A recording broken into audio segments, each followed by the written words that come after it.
1 ते 8 दिवस या यात्रेचा प्रवास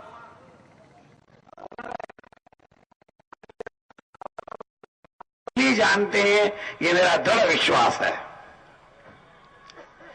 शेर का बच्चा जब जन्म लेता है तो दहाड़ता है, घोड़े का बच्चा जब जन्म लेता है तो हिनहिनाता है, बकरी का बच्चा जब जन्म लेता है तो मिमियाता है, मनुष्य का बच्चा जब जन्म लेता है तो रोता है। संसार में केवल मात्र गाय ही एक ऐसा जीव है जिसका बच्चा जन्म लेते से मां कहकर पुकारता है, बाकी किसी जीव का बच्चा मां कहकर नहीं पुकारता है। मैं तो सोचता था कि आपको हिंदी समझ में नहीं आएगी, आपको तो मराठी से ज्यादा हिंदी समझ में आ रही है। इतनी ताली अगर आपने रामचंद्र जी सहज रोहिणी जी की इसमें बजाया होता तो और ज्यादा आनंद आपको आता। गाय हमारी मां है, क्योंकि गाय के मुख से ही मां शब्द प्रकट हुआ है, और गाय हमारी मां होने के कारण हम सब कुछ सह सकते हैं, पर गौ माता का अपमान नहीं सह सकते। गौ माता का जो अपमान करता है उसको वही दंड दिया जाना चाहिए जो छत्रपति शिवाजी महाराज ने दिया था। एक कसाई जब गाय लेकर जा रहा था, छत्रपति शिवाजी महाराज ने पूछा कहां ले जा रहे हो? उन्होंने कहा मैं काटने के लिए ले जा रहा हूं। उन्होंने अपनी तलवार निकाली, उसका हाथ काट दिया। जब तक ये व्यवस्था भारत में लागू नहीं होती कि गौ हत्या को मृत्यु दंड दिया जाए, तब तक गाय का कटना बंद नहीं हो सकेगा। उस तेजस्विता को धारण करना होगा। दुनिया में मां के दूध के पश्चात अगर कोई उपयुक्त दूध माना गया है तो वह गाय का दूध माना गया है। मैं पिछले दिनों वृंदावन गया था। वृंदावन में साध्वी ऋतंबरा जी का आश्रम है। मैं उनके आश्रम में पहुंचा। उन्होंने मुझसे कहा भाई साहब नाश्ता कर लो।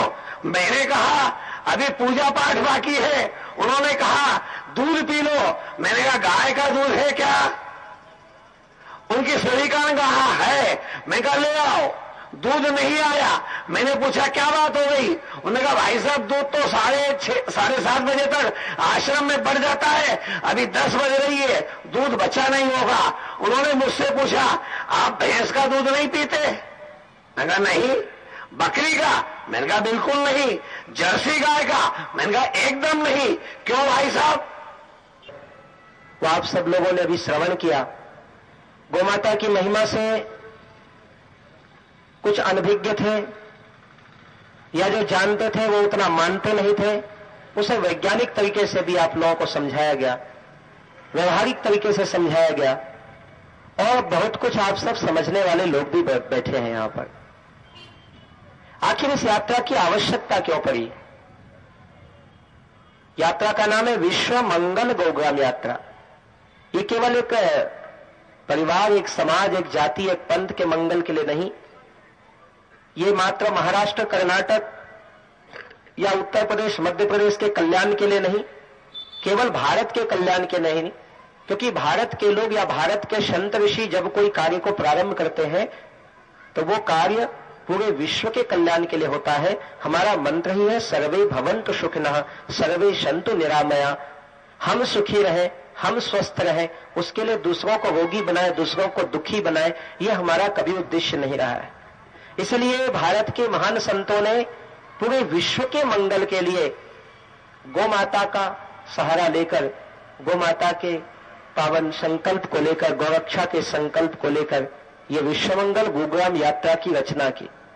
और राष्ट्रीय स्वयंसेवक संघ, विश्व हिंदू परिषद, पतंजलि योगपीठ या फिर आर्ट ऑफ लिविंग, गायत्री परिवार जैसे लगभग 150 संगठनों ने इस यात्रा को समर्थन, सहयोग, सहमति प्रदान की।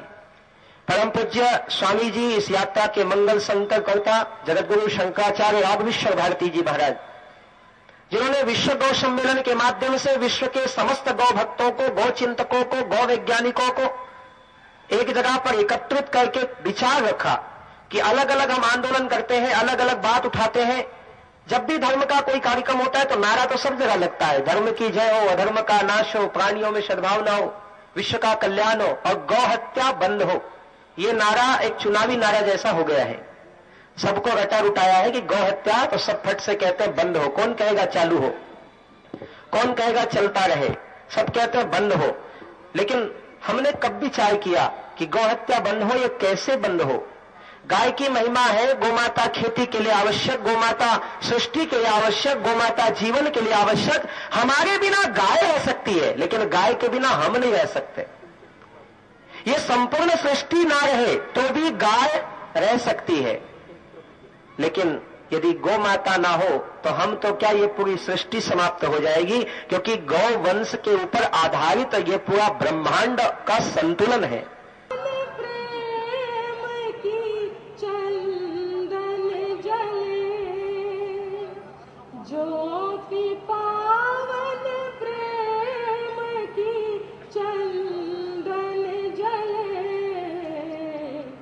दिल खुला दरबार होना चाहिए, दिल खुला दरबार होना चाहिए, देव सा व्यवहार होना चाहिए,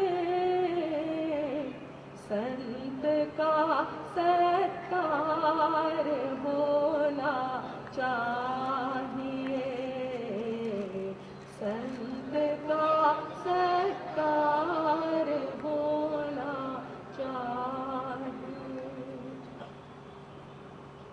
हे सत्काराबद्दल जे इतक्या वेळ चाललं होतं ते मी आपल्याला ऐकवलेलं आहे, आणि आता थोडंसं आपल्या मनासारखं आणि आत्ताच्या प्रसंगानुसार की आपण आता बघतो, आत्ताच आमच्या राजपालाने सांगितलं, राजपाल गेले वाटतं, त्यांनी सांगितलं की खुर्च्या खाली आहेत, खूप वाईट वाटतंय, दुर्दैव वाटतं की बाकी कोणी पाहुणे आले असते किंवा दुसरा काही शो असता तर किती गर्दी झाली असते, रोज टीव्हीवर बघतोय आपण, परंतु का तर हीच दशा आपल्या भारतीय संस्कृतीची पण होत आहे, हे लक्षात आणून देण्यासाठी आजची ही उपस्थिती आपल्याला जाणीव करून देत आहे। म्हणून एका कवीने खूप सुंदर सांगितलं आहे, ते मी सादर करते आपल्या समोर। थोडा उजेड ठेवा, थोडा उजेड ठेवा, अंधार फार झाला, अंधार फार झाला, पण ती जपून ठेवा, पण ती जपून ठेवा, अंधार फार झाला, अंधार फार झाला, आले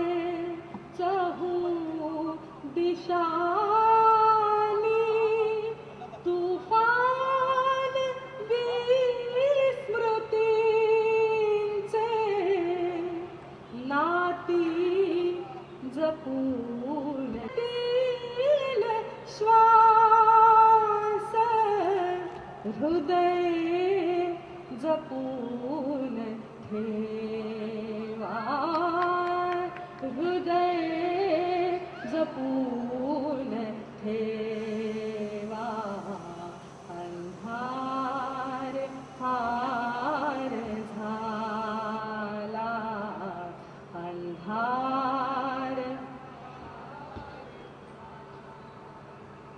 वण